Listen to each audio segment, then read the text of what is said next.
ថាមកហ្គេមនេះរ៉ាកូយើងខុសទៀតហើយបងប្អូនអរគ្នាខុសទៀតហើយខុសទាំងមិនដឹងខ្លួនខុសរួមទៅគឺថាខុសមកត្រឹងមនុស្សចាស់យកហ្មងអាហ្គេមនឹងបាញ់ប៉ាវីរ៉ូក៏ប៉ុន្តែវីរ៉ូក៏ធីមអាប់មួយខ្ញុំអញ្ចឹងណាក៏ប៉ុន្តែគាត់មិនបានធីមអាប់មួយខ្ញុំទេគាត់ធីមអាប់មួយគ្នាខ្ញុំដល់ពេលអញ្ចឹងខ្ញុំអត់ដឹងទេហើយរ៉ាកូគិតតែពីបាញ់អេនីមីដល់ពេលអញ្ចឹងអត់បានចាប់អារម្មណ៍មួយគាត់ហើយអេដល់ពីអត់មកបាញ់ខ្ញុំងាប់ទៀតហើយអើរ៉ាកូ what the fuck រ៉ាកូហ៎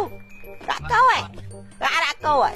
រ៉ាកូអត់បាញ់ហ្នឹងរ៉ាកូអូនអរគ្នារ៉ាកូឡាយជាប់បាញ់កន្លែងនេះអូរៀបបាញ់យកទៅអត់បានចាប់អារម្មណ៍មួយគាត់ទេហើយគាត់លោតមកដល់ពេលអញ្ចឹងរ៉ាកូលោតគិតពីបាញ់យកចុះយើង carry ខ្លួនឯងហ៎មែនណាដល់ពេលតែបាញ់គាត់ងាប់ហើយបានដឹងតែគាត់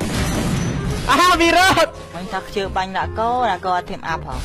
ឡែងរើសស្កាបានមិញរ៉ាកូឌឺទៀតហើយបងប្អូនមានណាវីរ៉ូរ៉ាកូមិនបានឌឺណាបើមិនជឿមើលវីដេអូនេះអើយវីរ៉ូសំតចេះលេប៉ាវីរ៉ូពីងកាលកន្លែងនេះដោយសារតែការយកច្រឡំបានធ្វើឲ្យវីរ៉ូនឹងច្រឡំថារ៉ាកូនឹងមិនធីមអាប់មួយគាត់តាមក៏ពិតទៅរ៉ាកូអត់ដឹងថាគាត់ធីមអាប់មួយរ៉ាកូដល់ពេលអញ្ចឹងរ៉ាកូទៅបាញ់គាត់ហើយរ៉ាកូក៏អត់ដឹងថាហ្គេមនឹងប៉ះគាត់ទៀតគិតទៅរ៉ាកូពិតជាអន់ចិត្តនឹងខ្លួនឯងខ្លាំងមែនទែនដោយសារតែការយកច្រឡំទៅធ្វើឲ្យរ៉ាកូនេះមិនដឹងអីទាល់ទៅបើសិនជាបានឃើញវីដេអូនេះហើយសង្ឃឹមថាវីរ៉ូនឹងបាត់អន់ចិត្តនឹងរ៉ាកូណារ៉ាកូពិតជាអត់ដឹងពិតមែនអូយបាត់អន់ចិត្តនឹងរ៉ាកូទៅណា